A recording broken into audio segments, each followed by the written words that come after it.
Hello, everyone, and welcome to Student Housing Unlocked, multi-housing news' podcast series that delves into investments, strategies, operations, and different approaches in the student housing sector. I'm Olivia Bunescu, Senior Associate Editor, and for this episode of our series, I'm joined by Beau Garot, the co-head of education transactions for North America at Harrison Street Asset Management. As one of the largest owners in student housing, the company's 24 billion portfolio spans 427 properties, totaling over 230,000 beds. In this conversation, we tackle the current fundamentals of the sector, the firm's portfolio performance and focus on powerful institutions, as well as the determining factors for success in student housing. Thank you very much for accepting my invitation to Student Housing Unlocked. In this episode, we'll discuss a bit about the student housing outlook in 2026 and how do you think the sector will fare going forward? Thank you for having me. If you had to give listeners an idea of the state of student housing in 2026, what are the three trends you think matter most and why? Yeah, I would say there's really three primary trends that we're seeing right now. First and foremost, the strong markets are still very strong in performance. There are market share takers that we're seeing still continue to grow, both top line enrollment, undergraduate enrollment, as well as the most important in our view, first-time full-time freshman enrollment, which is a leading indicator.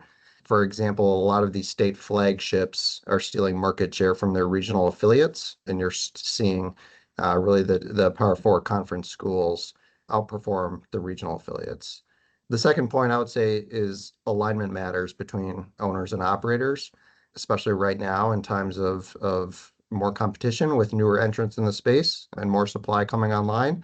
You really need to be working with experienced operators and managers who have been in place more than just the past few years, specifically pre-COVID.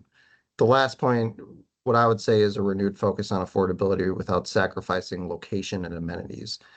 We've seen, obviously, with the rent growth that the space has experienced over the last 5 to 6 years, rents are high relative to everything else when students are paying for college.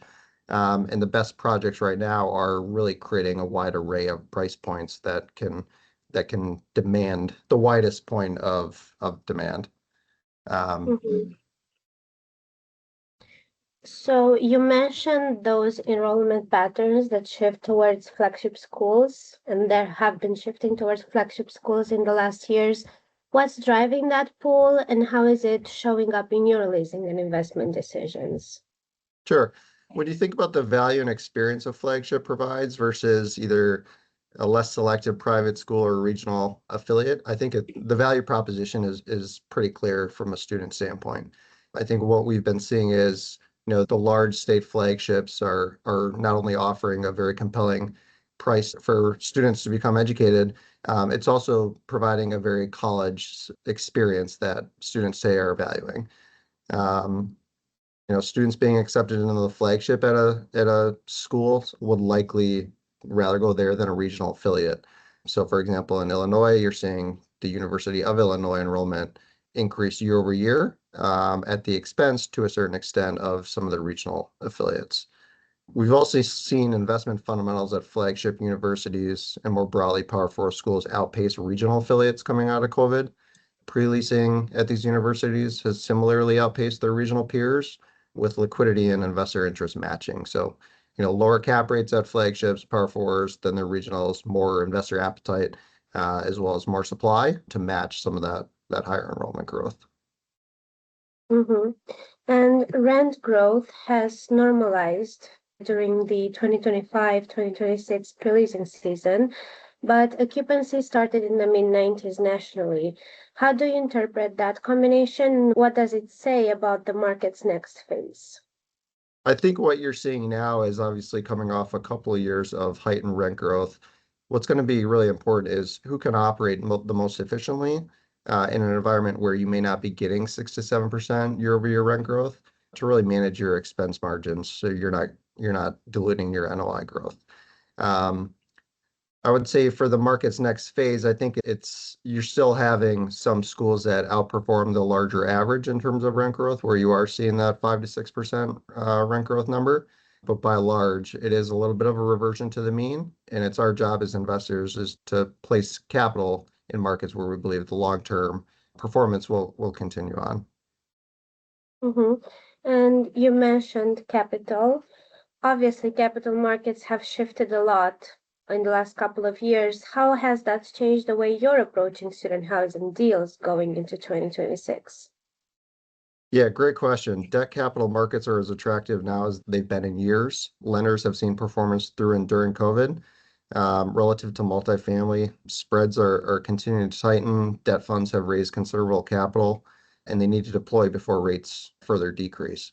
On the investment side, competition in the acquisition space is becoming more prevalent with a number of newer entrants driven by the strong fundamentals.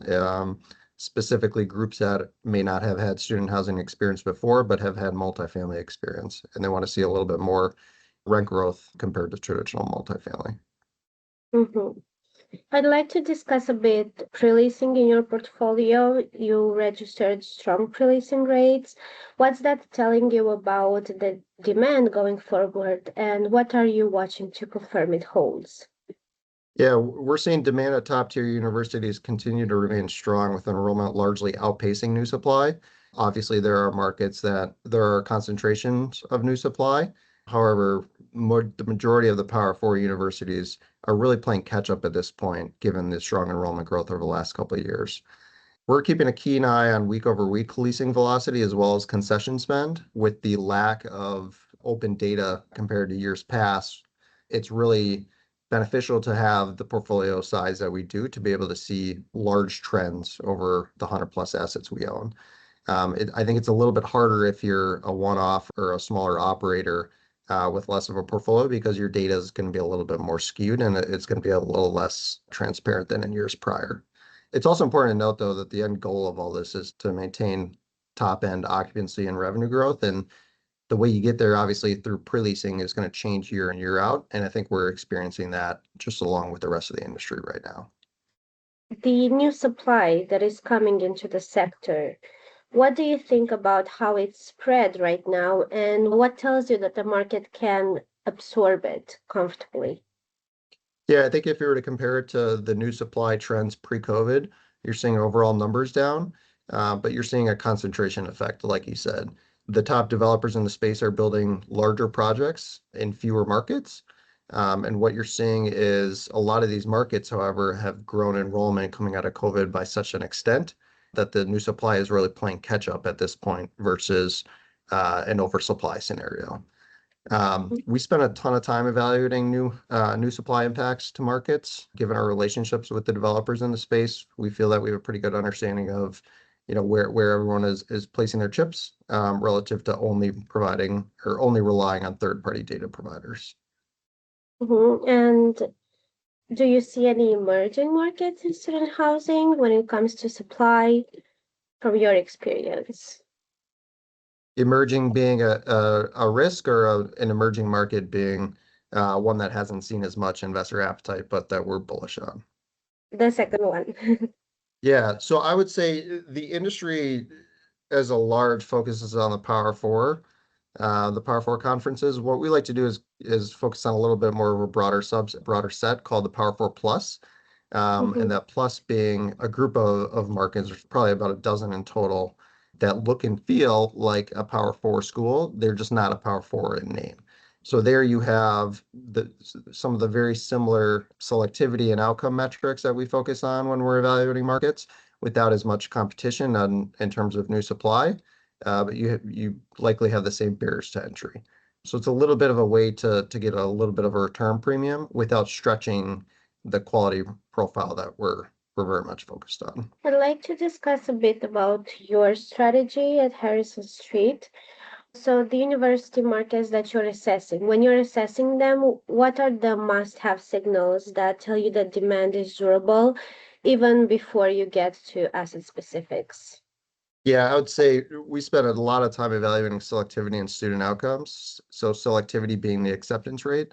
student outcomes being the graduation rates, as well as metrics tied to median earnings 5 and 10 years after graduation.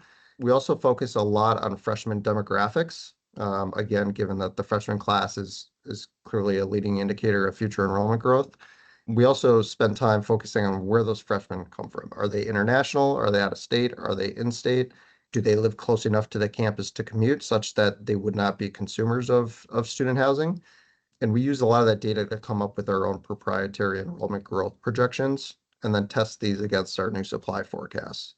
That way we can formulate an opinion and a view on a market before we even dive into the actual underlying real estate investment. Mm-hmm. And going into 2026, as our Outlook article pointed out, performance in the sector hinges on precision, choosing the right institutions, the right locations, the right partners. What does precision mean in your underwriting in plain terms? Yeah, given our 20-year history, we've invested in infill high-rise all the way through garden and cottage style across many geographic regions and university size. And what we've been able to gather from that is a ton of data across a very broad array of both property types and markets. We continually use that data to guide our underwriting assumptions. We are using more technology than ever before to help mine and understand that data. We also have a number of third-party consultants that we use for specific expense estimates. But it's also important to keep in mind that however granular you think you can get, there's a ton of variability in how we're evaluating these and how these assets operate. And it's very important to keep in mind that what your downside and upside are. And by doing that, we look at a lot of different scenario analyses as part of the investment decision. Mm-hmm. And from an investor perspective, where does performance come from? Buying well, operating better, or upgrading assets in targeted ways? If you had to rank those, how would you? Sure. First, I'd say buying well. That really lays the groundwork for the eventual successful investment. In today's environment where there's increasing competition that's becoming harder and harder to do, assets are getting bid up. There are more groups entering the space and looking to deploy capital. So it's really important to stay convicted and to not chase deals just to get something done. Second, I would say operating better, especially in today's environment where we may not be under the inflationary pressures that were occurring in 2022 and 2023. It's important to stay on top of managers to ensure proper expense control as artificial intelligence software and centralization kind of take root in the industry and can cause margins to inflate. The third, and I would just say that this is third just because it's very specific to an investment, upgrading assets. It really depends on the asset's place within both the submarket relative to its comps, as well as the rental rate that you can charge at the asset. How has your investment strategy shifted over the last year? Are you more selective in some core markets, or are you open to expanding the footprint? I wouldn't say we're necessarily expanding the footprint, what we view as investable, just to chase yield. We know the risk involved with that, and we've seen it play out before. What we are doing is we're focusing on a pretty defined set of investable markets, which we view as that Power 4 plus. So a lot of the industry is focused purely on the Power 4. We view, an additional probably dozen markets that look and feel like a Power 4 market, but are not included in one of those conferences. So we feel that those deals offer a little bit of alpha without risking, going into an inferior quality product or market. And my last question for you would be for investors and operators planning for 2026, what's one thing you think they should do differently compared to what we saw in 2025? I would say I think it's important to keep in mind where the industry has been over the last few years with very strong fundamentals. And in my mind, what will define success in the coming years is who can buy right, meaning who's not overpaying for an asset just to deploy capital in the short term, who can operate the most efficiently to drive margins, meaning who can keep expenses under control to maintain a solid NOI growth, and then who can keep innovating from a product and amenity standpoint while offering an array of price points to keep things affordable, yet competitive in the marketplace. Thank you very much. Is there anything else you'd like to add? I think that's it. Thank you so much for the time. Thank you for listening to Student Housing Unlocked.